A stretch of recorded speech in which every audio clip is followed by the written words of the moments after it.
Recently, I put out the call for original content. I want to thank this particular writer for contacting me and submitting a very good report, very good writing, and it really provides a a good understanding of what it's like at some of these protests that are very emotionally charged in Portland, Oregon. And so what I'm about to read to you comes from J. Irene Valley, written on November 27th, 2016. Portland protests continue. Media ignores a questionable organizer. And that questionable organizer can also be seen as a provocateur. And someone can be a provocateur to provoke people, whether they're paid or not. And I've seen this in Portland back in 2010. I actually called out a group of so-called anarchists, black bloc anarchists, that were in the process of burning the contents of a dumpster. It was the latest in a string of civil unrest incidents in response to a high-profile shooting of an unarmed man. And so, there were a certain amount of people that used that particular event to cause a certain amount of property damage in downtown Portland. And the media at that time actually featured a picture of me megaphoning while talking about the protesters. They didn't report the fact that I was protesting the protesters and their particular tactics. They just simply mentioned the protest, showed maybe an image of the black bloc, and then, of course, a picture of me without audio with a megaphone. And so it's interesting for this author. Again, I want to thank you, Jay, Irene Valley, for this particular report. I look forward to others submitting content and information. The link will be down below for the full text of what I am about to read. Beginning on Saturday, November 26th, nearly 150 people came together at Pioneer Courthouse Square in downtown Portland, Oregon. Despite being titled Not My President Protest in the Portland Mercury and Not My President Protest on the event Facebook page, protesters gathered for a variety of reasons. The demonstrations were largely peaceful, though completely unorganized. Protesters began trickling in just before 6:30 p.m. under tent setup for the Holiday Ale Festival. Several people beat a drum while folks got settled and waited for an organizer to lead. Several news teams, protest organizers from other groups, and individuals captured footage and interviewed protesters. Minutes passed before many of the attendees expressed feelings of confusion and angst to one another, since no one had surfaced to lead the crowd. I've seen this before, man. I've seen this before. At 6:50, one of the men drumming, Phil, Montana Sr., took it upon himself to address the protesters. Montana identified himself as Native American. He said that he came to the protest to inform others about the eviction notice served just hours before by the U.S. Army Corps of Engineers to the Sioux people at the Standing Rock. He encouraged participants to express their feelings, but not to act on their anger. Quote, "Feel the love of the Creator. Do not destroy what is around you," end quote. Montana expressed that violence overshadows the voice and undermines the desire for peace. Phil Montana's words were well received by the majority of the crowd that cheered and applauded, save for one man who frequently interrupted. This heckler wore an exposed knife hung from a belt loop and chain-smoked cigarettes with no apparent consideration to those around him. In response to one of Montana's requests for peace towards law enforcement authorities, the heckler claimed that he had enough dynamite to take them all out. The heckler also yelled, "Don't buy bottled water. Boil and filter it yourself," 3 times. While Montana paused to consider what else he wished to say, when a young man in the crowd, Bobby Lang, expressed his fear for the health and safety of others, the heckler told Bobby he was stupid and his feelings were irrational. I'm just pausing here. Very good writing. Painting the picture in the mind's eye. So, basically you have a mob situation. This guy, takes leadership, and you probably have a lot of lemmings and followers, sheep-like behavior of people kind of looking down at the ground while someone very aggressive pretty much declares their leadership. It's very primitive. the way that aggressive individuals are sometimes allowed to go on and on and on in some of these groups that are supposedly about peace. Going back to our special exclusive report, which I will be syndicating on several websites.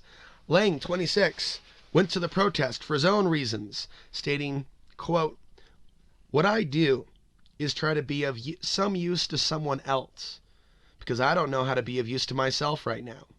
So staying active is the one thing that's been keeping me sane these past weeks," end quote. He came prepared to be a peacekeeper, brandishing a megaphone so that he could be heard over a crowd and direct people away from potential discord. The role is not new to Lang. Quote, "The first night there was a group of conservative Christians who were counter-protesting, getting in the middle. So I got in between them, and it was like, hey, let's just keep moving on, because people were starting to form a ring around them, and that doesn't end well," he stated. At approximately 7:20, after a series of speeches from various protesters, a team marched through downtown and the Pearl District. Chants of "Not my president" and "No Trump, no KKK, no fascist USA" can be heard just above the noise of traffic. Only a few dozen marched in the streets, while the rest of the crowd dispersed, likely discouraged by heavy rain and the fact that the supposed organizer was a no-show. Interesting. Several news crews were present for the protest, but the Oregonian, a daily newspaper based in Portland, was the only one to report on the event. I just got to say, some of the reporters have been the only ones to report on other things locally, so the Oregonian is not all bad. The Oregonian has done some fair reporting. Their web article stated the protest was organized by an anti-Trump group called Portland Against Trump, but no organizer was apparently present at the demonstration, with no further interest or investigation of the protest's initiator. In actuality, the so-called group is merely a Facebook page formerly called PDX Clown Hunters. The only information supplied about the page reads, "This is a Facebook page for Portland Against Trump. Hashtag not my president." The only other online presence associated with Portland Against Trump is a Twitter page with 5 followers, only established this past October. When contacted, Portland Against Trump replied with links to the event page, but did not disclose their identity nor any reason as to why they did not attend their own protest. The plot thickens. Previous to the protest, the time, location, a brief description, and a link to the event on Facebook were published online by the Portland Mercury. The Portland Mercury is a self-proclaimed, quote, newspaper featuring entertainment and local political news, end quote. But any mildly discerning reader would discard the rag's heavily biased content. However, it somehow continues to stand as a popular news source for many of the city's natives and transplants. You know, the Portland Mercury is like one of those, yeah, man, the magazine for the cool rocker crowd, yeah. And it is a rag. And there's a lot of, they talk about Portlandia playing a role in the current Portland. On a deeper level, you actually have the Portland Mercury. That's been a special rag for the, what is called The Decline of Western Civilization, Part 3 of the documentary that hasn't been made or probably should in Portland. It is an actual real documentary film series, The Decline of Western Civilization. Haven't seen it, but have seen some interesting things about it. You know, they're using the Sunset Strip in the early 80s during the rocker phase, or the late 80s when it became very saturated with a hairspray crowd. It's also a very interesting time and place in human history and pop culture. The 1980s Sunset Strip, Motley Crue, rock and roll, heavy metal period. Anyways, the recent controversy over fake news sites has left these newspapers and many other questionable mainstream and alternative news sites untouched. Yet no one at the Oregonian nor the Portland Mercury can be bothered to complete even 5 minutes of research on a blatantly questionable source. This inadequacy in reporting underlines the state of mainstream and alternative media. It points to the inability or refusal for news sources to investigate likely outside antagonizers of recent protests. It exemplifies mainstream and alternative media's support in the division of the common people, which all should be aware of by now. So why are the masses still glued to their television that broadcasts emotionally charged disinformation? How as a society have we not yet reached the breaking point to where we wash our hands of these printed toxic lies? Not just the toxins in the actual paper itself and the ink, but the lies themselves.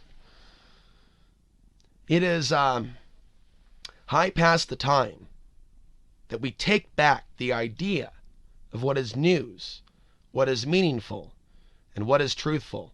And this is the exclusive report by J. Irene Vallée, November 27th, 2006. Get it out to other people. Portland protests continue. Media ignores questionable character. And again, this is not the first time that they have ignored questionable characters. And it's not limited to the Portland protests. It includes Burns, Oregon, where you had many questionable characters that people like myself and others, when Burns was still going on and before the arrest and before the Finicum shooting, we were asking ourselves if that was a government operation to entrap quote-unquote patriots. And now since then, what have we learned? They have sealed the names in court of the 15 informants that were involved in the Oregon standoff. Can you hear me now? I said, can you hear me now? Can I get an amen? Can I get a hallelujah? Can you see the divine truth that I'm trying to show you? 15 informants that you will never read about, whose names are sealed via a court order, while the Bundys on cue are found not guilty, and others see this as a victory and some sort of, maybe incentive to do it again and continue this manufactured civil unrest, because there's obviously a place they want to take this. And so whether we're looking at Burns, Oregon, or we're looking at some of these protests in Portland and some of the anarchists that have called for property destruction, and even the divide in some of these protests where those people are called out. We see the media, of course, not wanting to report on that. We've also seen a few more details and we'll close.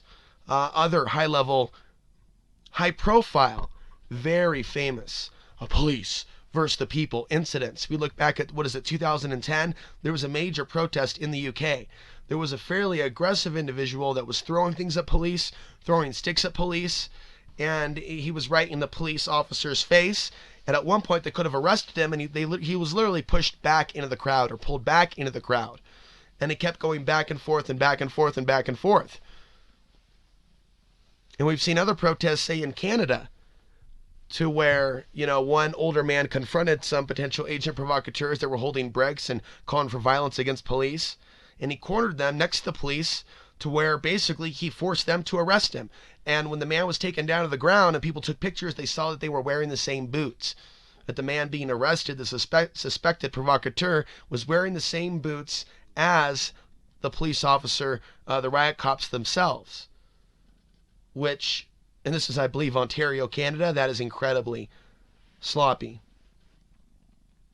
And so in this day and age, there is a lot of concern that aspects of these protests are being provocateured, but I don't believe that everyone is being paid by Soros. It seems that there are people that come to some of these protests, and some of them are organic in nature, and they try to redirect them. And in this case, what it appears is that a protest was organized without any leaders showing up, and instead some freak shows up who says he has dynamite, enough dynamite to take everybody out.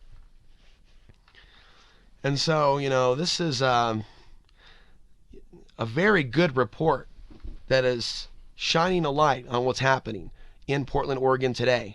I'm Alex Hansfree signing off for November 28th, 2016.